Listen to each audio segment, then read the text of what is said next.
25 साल की गिरावट बताना चाहता हूं। पहले कहीं बाहर जाना होता था तो बाप से पूछने की हिम्मत नहीं होती थी। माँ से कहता था, माँ मुझे बाहर जाना, पिताजी से परमिशन दिलाते। माँ परमिशन दिलाती थी तो मैं बाहर जा पाता था। फिर मैं बाप की आज्ञा से बाहर जाने लगा। फिर मैं बाप को बता करके बाहर जाने लगा। फिर मैं बाप को बिगर बताए बाहर जाने लगा। और आज बाप की हिम्मत नहीं जो मुझसे पूछ ले, बेटे तू कहाँ जा रहा है।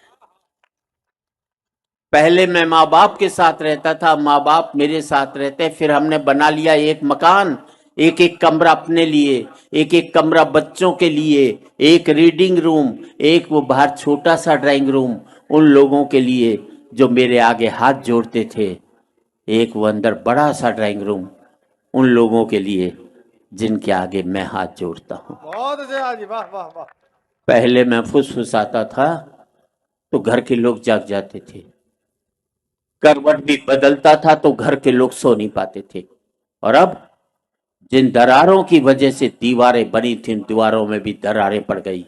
अब मैं चीखता हूं तो बगल के कमरे से ठहाके की आवाज सुनाई देती है। और मैं सोच नहीं पाता हूं कि मेरी चीख की वजह से वहां ठहाके लग रहे हैं या उनके ठहाकों की वजह से मैं चीख रहा हूं। क्या बात है, वाह वाह वाह वाह वाह।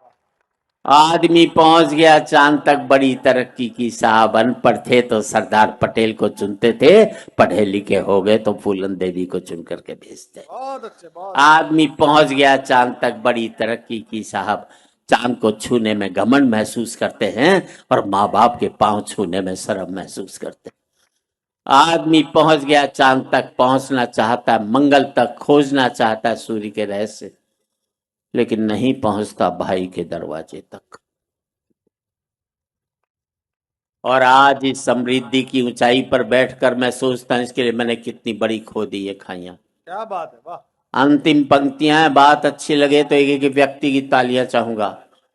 अब मुझे अपने बाप की बेटी से अपनी बेटी अच्छी लगने लगी है। बहुत अच्छे, वाह जी वाह।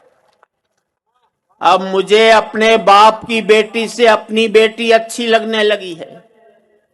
मुझे बाप के बेटे से अपना बेटा अच्छा लगने लगा है। पहले मैं माँ बाप के साथ रहता था, अब माँ बाप मेरे साथ रहते हैं। अब मेरा बेटा भी कमा रहा है, कल को मुझे उसके साथ रहना पड़ेगा। और हकीकत यही है दोस्तों, तमाचा मैंने मारा है तो तमाचा मुझे खाना भी पड़ेगा।